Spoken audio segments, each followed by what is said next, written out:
আসসালামু আলাইকুম। আপনার একটা ভিডিও নিয়ে আসলাম, একটা ভিডিও আসলাম, দেখেন শুনুন। জি হ্যাঁ বন্ধুরা, এমনই দ্বন্দ্ব লেগেছে শাকিব খান আর বুবলি। আর এবারও ব্ল্যাকমেল করার চেষ্টা করছে, তাই ওকে বলেন এগুলো না বলে সে অপপ্রচার না করে সোজাসুজি এবার বিয়ের কাবিন দেখাতে। জি হ্যাঁ বন্ধুরা, এমনই দ্বন্দ্ব লেগেছে শাকিব খান আর বুবলির মধ্যে। হঠাৎ করে বুবলি আবারও কাদের কথা শুনে শাকিব খানকে ফাঁসাতে চাচ্ছেন, সেটাই এবার দেখার পালা। বন্ধুরা, হঠাৎ করে বুবলি নাকি শাকিব খানকে নিয়ে অনেক ধরনের বাজে কথা বলেছেন। আর তিনি বলেছেন নাকি শাকিব এখনো তার বৈধ স্বামী। শাকিব যদি তাকে ভালোভাবে মেনে না নেয় বা তার সন্তানকে যদি তার দায়িত্বে না নেয়, তাহলে এবার আইনি ব্যবস্থা নেবেন বুবলি।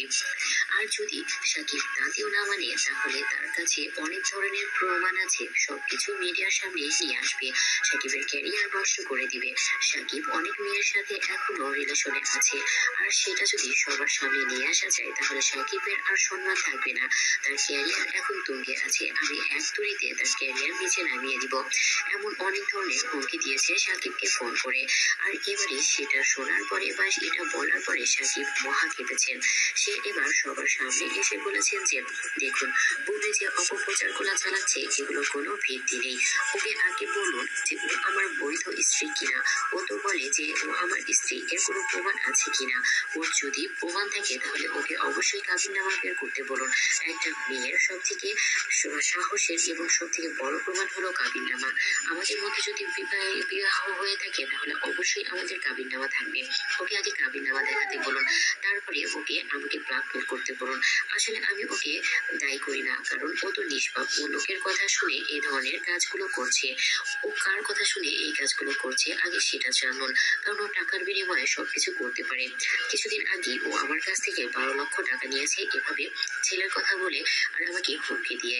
আসলে আমি হুমকিতে ভয় পাই না, আমি আমার সন্তানের কথা চিন্তা করে ওকে টাকাগুলো দিয়েছি। কিন্তু এবার এমন অবস্থা হয়েছে, পরিস্থিতি অন্যদিকে ঘুরে যাচ্ছে।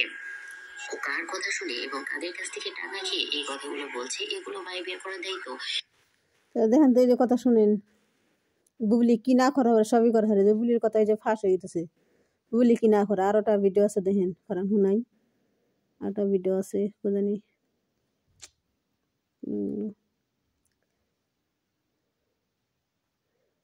দেখেন,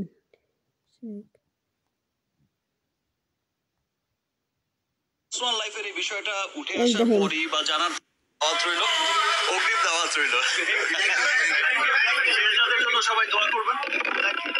এই যে আমার পার্সোনাল লাইফের বিষয়টা, বুবলি বিষয়টা যেটা বললেন আপনি, আমার পার্সোনাল লাইফের এই বিষয়টা উঠে আসার পরই বা জানার পরেই কিন্তু একটা মহল আমার পেছনে লেগেছিল।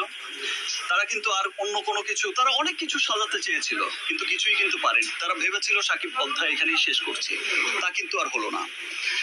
তারপর হলো গিয়ে যে ওই সময়ের সুযোগটা নিয়েই কিন্তু তারা হচ্ছে আবার এই প্রতারককে খুঁজে বের করেছে, এইরকম একটা প্রতারকের আবার একটা নাটক সাজিয়েছে। সো আমি দেখা যায়, দেখেন আমি কখনোই খুব একটা মিডিয়ার সামনে আসি না, খুব একটা সোশ্যাল মিডিয়ায়ও থাকি না।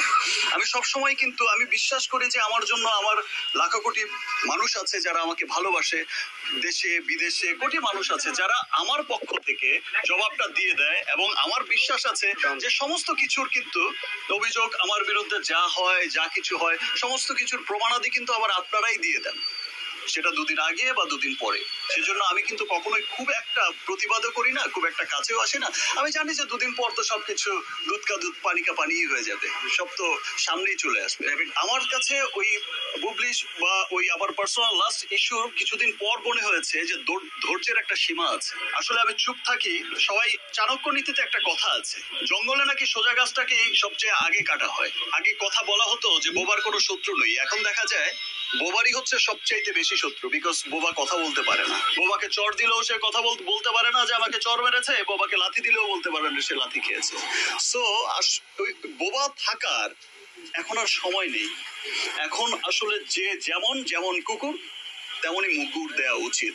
শাকিব খান কয়টা আছে যে দেখলাম তো, এই যে শুনলেন তো সাকিবের মুখের কথাই। বুবলি মহলে পিস লাইগা থাকে, অফিসে কি সাকিবের পিস লাইগা থাকে। সাকিবের কেমনি বেতাল বাজবো, সাকিবের কাছ থেকে কেমনি টাকা নিব, সাকিবের কাছ থেকে কেমনে কি করব, বুবলি সবসময় পাশ লাইগা থাকে সাকিবের। আর যে আগের ভিডিওটা দেখালাম না, আর মহিলাটা না, আর অফিসে সে নানান ধরনের কথা কয়। এই যে তো শুনাইলে আমি দেখেন যেমন কুকুর তেমনি মুগুর দেখাইছে বুবলি রে। অপু বিশ্বাস কয় এ কথা তো অপু বিশ্বাসের কনায় সাকিব কোনো সময় কনাই কে সাকিব। আর বুবলির তো কইলো যেমন কুকুর তেমনি মুগুর দিছে, যেমন কুকুর তাহলে বুবলি কুকুর মুগুর দিছে বুবলি রে, যেমন কুকুর বুবলি সেরকম মুগুর দিছে অপু কি সাকিব দিছে মুগুর, বুবলি রে মুগুর দিছে বুঝছেন। তো আসসালামু আলাইকুম। আর বুবলি তো কয় আমার স্বামী যে হ্যাঁ দেয় না স্বামীর হ্যাঁ দেয় আমি। তো সাকিব কোনো সময় কয় না বুবলি যে হ্যাঁ আমার বউ, কোনো সময় কয় না। আর বিয়ে হলে সে কইব বউ, বিয়েও নাই তার আর বউ কইব কি। তো আরও হয়েছে সে সবসময় কয় না হে আমার বউ, হে আমার সন্তানের মা। তো আসসালামু আলাইকুম। আপনারা কেমন আছেন? ভালো আছেন? আমার ভিডিওটা আপনারা দেখেন, লাইক করেন, কমেন্ট করেন, শেয়ার করেন। আসসালামু আলাইকুম।